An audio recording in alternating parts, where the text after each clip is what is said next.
नमस्ते, this is doctor Neha. I am an Ayurveda expert. आज आयुर्वेद के जिस प्रोसीजर के ऊपर मैं बात कर रही हूँ उसे पंचकर्मा कहते हैं। पंच मीन्स पाँच और कर्म मीन्स प्रोसीजर। पांच प्रोसीजर का हम थोड़ा सा आज देखेंगे। आयुर्वेद जैसे कि बिलीव करता है कि हमारी बॉडी पंच महाभूतों से बनी होती है और हमारी बॉडी का जो फिजियोलॉजिकल प्रोसेस है वो तीन दोष होते हैं, वो चलाते हैं वात, पित्त और कफ। और इनका अगर बॉडी में बैलेंस रहता है तो हमारी बॉडी डिजीज़ फ्री रहती है। और जब भी ये तीन दोष इम्बैलेंस हो जाते हैं हमारी बॉडी में तो कोई ना कोई प्रॉब्लम होना स्टार्ट हो जाता है। और ये इम्बैलेंस क्यों होते हैं? क्योंकि हमारा जो डाइट एंड लाइफस्टाइल है वो हम सही नहीं रखते हैं, तो उससे ये दोष या जो है ये मोबिलिटीज कर देते हैं या डिजीज़ कर देते हैं बॉडी में। और आयुर्वेद हमेशा से बिलीव करता है कि इन दोषों को या तो बॉडी से बाहर निकाल दिया जाए और जिससे कि जो बॉडी है वो बिल्कुल फिट रहती है। और या फिर ऐसा औषधियाँ या ऐसी मेडिसिन आयुर्वेद में प्रिस्क्राइब की जाती हैं जो कि इन दोषों को बैलेंस फॉर्म में ले आती हैं। कभी भी सुप्रेस नहीं किया जाता है जैसे as the modern medicine, modern science में जो मॉडर्न मेडिसिन में सुप्रेस कर दिया जाता है, जो भी अंदर टॉक्सिन्स होते हैं उनको सुप्रेस कर दिया जाता है जिससे कि कोई ना कोई साइड इफ़ेक्ट होना स्टार्ट हो जाता है। लेकिन उल्टा होता है आयुर्वेद में, या तो दोषों को बैलेंस कर दिया जाता है, दोष मीन्स जो भी टॉक्सिन्स हैं, या फिर उनको बॉडी से बाहर निकाल दिया जाता है। तो दो तरह का ट्रीटमेंट आयुर्वेद में वर्णित है। One is the samshamana, second is the samshodhana. Samshamana is palliative kind of the treatment जिसमें हम मेडिसिन देते हैं और आपके जो भी दोष हैं जो इम्बैलेंस हुए पड़े हैं वो बैलेंस फॉर्म में आ जाते हैं। एंड सेकेंड इज द संशोधन। संशोधन means detoxification, detoxification of the body. और आज मैं डिटॉक्सिफिकेशन के ऊपर ही बात करने वाली हूँ। पंचकर्म में 5 तरह के प्रोसीजर आते हैं जिसमें वमन, विरेचन, रक्तमोक्षण, नस्य और बस्ती आते हैं। और वमन की अगर हम बात करते हैं इसे कहते हैं emesis, right. Emesis means vomitings. हम बहुत ही कंट्रोल्ड वे में आपकी बॉडी को पहले प्रिपेयर किया जाता है और जितने भी आपके अपर लेवल के या रेस्पिरेटरी के डिजीज़ हैं, क्रॉनिक प्रॉब्लम्स हैं, एस्थमा की या रेस्पिरेटरी की कोई भी ऐसी आपकी क्रॉनिक प्रॉब्लम है और जिसको हम वॉमिटिंग्स, कंट्रोल फॉर्म में वॉमिटिंग्स लगवाकर वो बॉडी से बाहर निकाल दिए जाते हैं टॉक्सिन, और जिससे कि आपके परमानेंट आपको रिजल्ट्स मिलते हैं। And second is the virechana. विरेचन में होता है कि आपकी जो लोअर एब्डोमिनल की प्रॉब्लम्स हैं या रिलेटेड टू पित्त दोष से जो रिलेटेड प्रॉब्लम्स हैं उसको लूज टूल्स लगवाकर आपकी बॉडी को प्रिपेयर किया जाता है। और उसके बाद आपको ऐसी मेडिसिन दी जाती है जिससे कि आपको लूज टूल्स लगते हैं और आपकी बॉडी से टॉक्सिन्स आउट हो जाते हैं और परमानेंट आपको रिजल्ट्स मिलते हैं। ये पित्त दोष से रिलेटेड है। वमन, कफ दोष अगर आपकी बॉडी में ज़्यादा है उससे रिलेटेड है।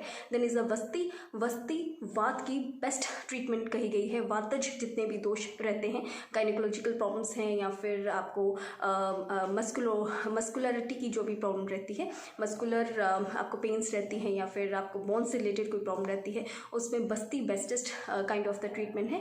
और ये वात की बेस्ट चिकित्सा रहती है। और बस्ती में ये होता है कि आपके एनल रूट के थ्रू मेडिसिन एंटर किया जाता है, क्योंकि जो इंटेस्टाइन है उसको वात का स्थान कहा गया है, तो वहाँ मेडिसिन जाकर वात का नाश कर देती है और जिससे कि आपको परमानेंट ऑस्टियोआर्थराइटिस, रूमेटॉइड आर्थराइटिस में आपको बहुत ही अच्छे रिजल्ट्स देखने को मिलते हैं। Then is nasya. Nasya is नाक के थ्रू मेडिसिन डाला जाता है और ऐसा कहा गया है कि जितने भी सिर के विकार हैं, लाइक माइग्रेन है, शिरो रोग जिसे हम बोलते हैं, माइग्रेन है, साइनोसाइटिस है या फिर ट्राइजेमिनल न्यूरैल्जिया है, कोई भी ऐसी प्रॉब्लम है, एपिलेप्सी है, उसमें बहुत ही अच्छे रिजल्ट है नस्य के। नस्य में कुछ एक ड्रॉप्स मेडिकेटेड ऑयल की डाली जाती है और ऐसा माना गया है कि नासा ही शीर्षो द्वारम, दैट की नोज़ जो है वो सिर का द्वार है, जो हेड है, जो आपका ब्रेन है उसका जो रूट है वो नोज़ है। और आज मॉडर्न साइंस भी इसको एक्सेप्ट करती है।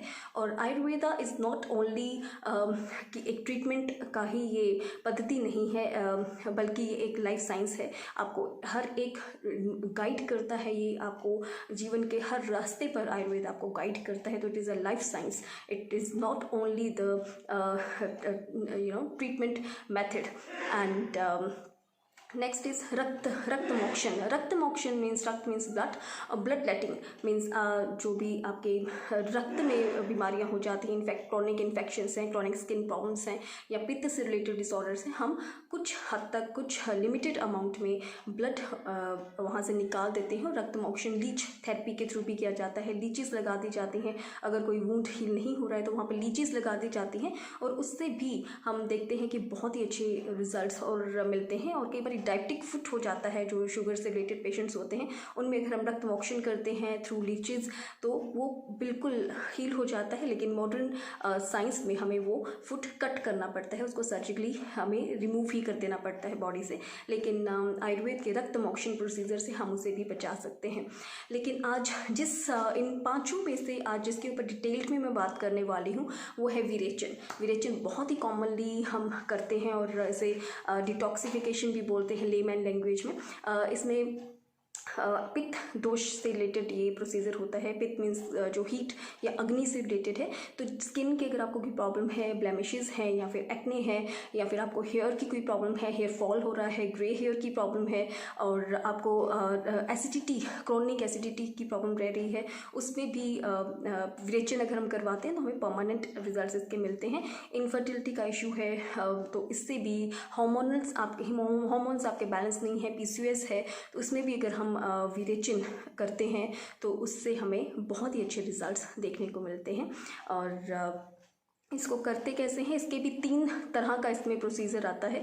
सबसे पहले होता है पूर्व कर्म, जिसे हम कहते हैं pre operative. Then is the pradhana karma, जिसे कहते हैं operative procedure. And next is the paschat karma, जिसे कहते हैं पोस्ट ऑपरेटिव प्रोसीजर। तो प्री ऑपरेटिव में बॉडी को प्रिपेयर किया जाता है ताकि हम लूज टूल्स लगा सकें और टॉक्सिन्स को रिमूव कर सकें। तो प्री ऑपरेटिव का जो प्रोसीजर रहता है इसमें हम 5 to 7 डेज़ का रहता है। इसमें इंटरनल ओलिएशन रहती है, अंदर से हमें मेडिकेटेड हम घी पिलाते हैं पेशेंट को, मेडिकेटेड घी। और इसके अलावा खाने में बिल्कुल ही लाइट डाइट होता है, बिल्कुल लाइट डाइट। हम बिल्कुल खाना, रोटी हम बंद कर देते हैं और बिल्कुल ही जूसेस, सूप या फिर खिचड़ी, दलिया वगैरह पर हम रखते हैं पेशेंट को एटलीस्ट फॉर 2 वीक्स। और उसके बाद हम 3 डेज़ का जो रहता है प्री ऑपरेटिव में, वो है एक्सटर्नल ओलिएशन। मीन्स स्नेहन और स्वेदन जो है वो एक्सटर्नली भी हम करते हैं। और एक्सटर्नली कैसे है, मेडिकेटेड ऑयल से फुल बॉडी का मसाज होता है, और ये बहुत ही कस्टमाइज्ड होता है कि कौन सी आपको प्रॉब्लम है उसके हिसाब से हम ऑयल चूज़ करते हैं और आपकी फुल बॉडी का मसाज होता है। और स्टीमिंग में हम फुल बॉडी स्टीम देते हैं, दशमूल क्वाथ के साथ स्टीम देते हैं कई बार, जिससे कि, और इससे क्या फ़ायदा है, इससे ये फ़ायदा है कि आपके जितने भी टॉक्सिन्स या आपके दोष जो हैं वो शाखागत होते हैं। मीन्स आपके पूरी बॉडी में जितने भी टॉक्सिन्स फैले होते हैं वो इकट्ठा होकर आपके कोष्ठ में आ जाते हैं। शाखाश्रित जो दोष होते हैं वो कोष्ठ आश्रित हो जाते हैं। कोष्ठ मीन्स आप ले सकते हैं, इससे आपका डाइजेस्टिव ट्रैक वहाँ पर वो कलेक्ट होना स्टार्ट हो जाते हैं।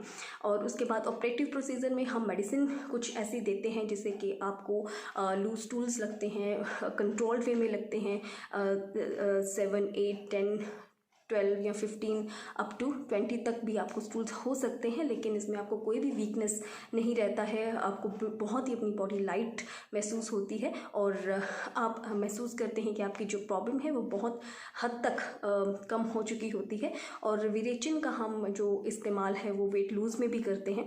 एंड पोस्ट ऑपरेटिव में संसर्जन क्रम कहते हैं इसे। संसर्जन क्रम या पश्चात क्रम में क्या होता है कि डाइट प्लान हम ऐसा देते हैं जिससे कि आप एकदम से हम आपको रूटीन डाइट पे नहीं लेके आते हैं। इसमें भी यूश वगैरह ही चलता है, खिचड़ी या दलिया ही चलता है। तो संसर्जन क्रम में बिल्कुल लाइट डाइट आपको रखना होता है ताकि आपकी डाइजेस्टिव फायर जो है वो मेंटेन रह सके। पंचकर्मा कोई भी स्पा या कोई भी ब्यूटी सैलून का कोई ऐसा प्रोसीजर नहीं है जिसको आजकल शायद मिस गाइड किया जा रहा है। कोई भी स्पा का प्रोसीजर नहीं है, ये बहुत ही कंट्रोल्ड वे में होता है, बहुत ही ज़्यादा ये एक बहुत ही अच्छा ट्रीटमेंट है। और हम यहाँ अपने सेंटर में इसे शास्त्रोक्त विधि से ही करते हैं, पूरी तरह से जो शास्त्रों में बताया गया है उसके हिसाब से ही करते हैं और बहुत ही अच्छे रिजल्ट्स हमारे पेशेंट्स को इसमें देखने को मिले हैं। सो एवरीबडी, ये नहीं है कि जिसको कोई प्रॉब्लम है वही डिटॉक्सिफिकेशन करवा सकता है, बट जो एक स्वस्थ व्यक्ति भी है, हेल्दी पर्सन भी है, वो अपने हेल्थ को मेंटेन रखने के लिए भी 6 महीने या साल में एक बार डिटॉक्सिफिकेशन ज़रूर करवाए। जैसे कार को सर्विस की ज़रूरत पड़ती है कुछ टाइम बाद, वैसे हमारी बॉडी भी है, उसको भी सर्विस की बहुत ज़रूरत होती है। तो एक तरह की सर्विसिंग प्रोसीजर भी होता है। So everybody should go for panchakarma. So thank you so much. और आज हमने विवेचन का डिस्क्राइब किया है, नेक्स्ट वीडियो में हम दूसरे जो 4 प्रोसीजर हैं उनको भी डिस्क्राइब करेंगे। Thank you so much.